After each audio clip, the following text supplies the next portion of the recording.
welcome back to my YouTube channel. So Pokemon Company announced they were releasing the Pokemon card game Battle Academy and Anytime Anywhere Battle Academy on March 8, 2024.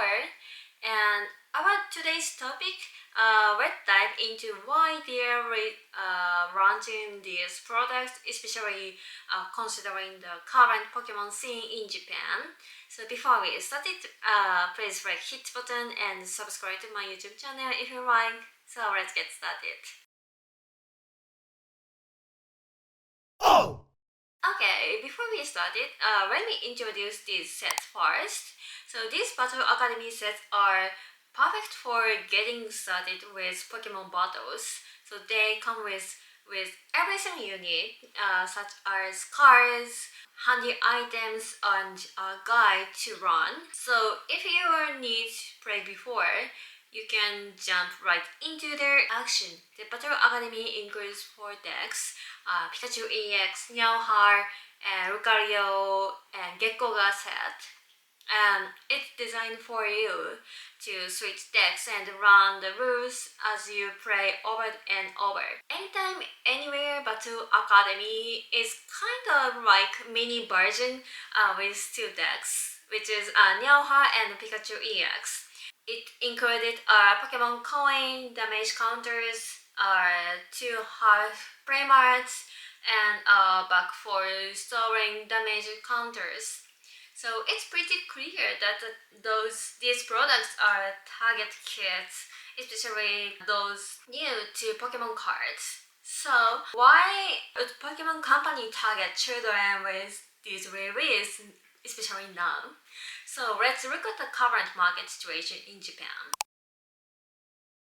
Reason one that I thought is image recovery for Pokemon.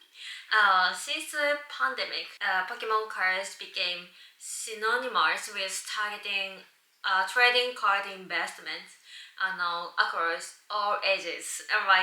Demand skyrocketed, leading to our perfection in Japan. That Pokemon cards are more for investment than play. So adults who don't usually play were buying and reselling cards in masses, harnessing the Pokemon card imaging. True players had to spend a lot more to continue their hobby, directing their frustration at the Pokemon Company. Through exact figures and public, it's said that many players quit after 2020 when Pokemon cards surged in popularity. I think losing the core player base is like a death sentence in the trading card business.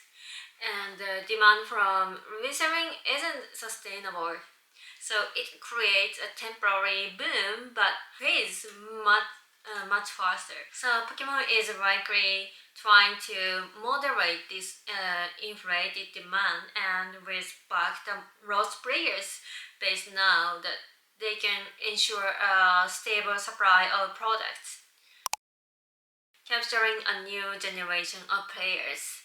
As you know, Japan faces an aging society. For any business operating in Japan, demographic shift is crucial. By 2050, about 40% of Japan's population will be over 65, with only 1 in 10 people under 14. So companies targeting younger people, including Pokemon, face the challenge of engaging these youth and encouraging to spend more time with Pokemon. Interestingly, some kids see Pokemon cards as a symbol of reselling, even making profits by selling cards to their friends at high prices. So while it's fascinating from a business perspective, so it's a complex issue for Pokemon as a brand. Proper use is vital for brand establishment.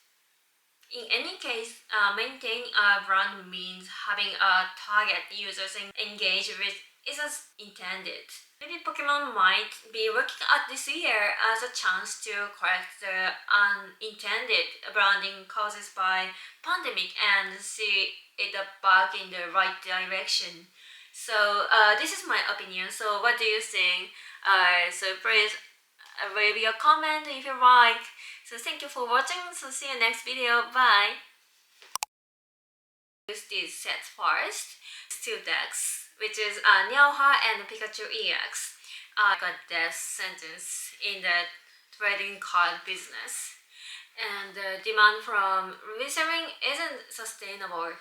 So as a symbol of reselling, even making profits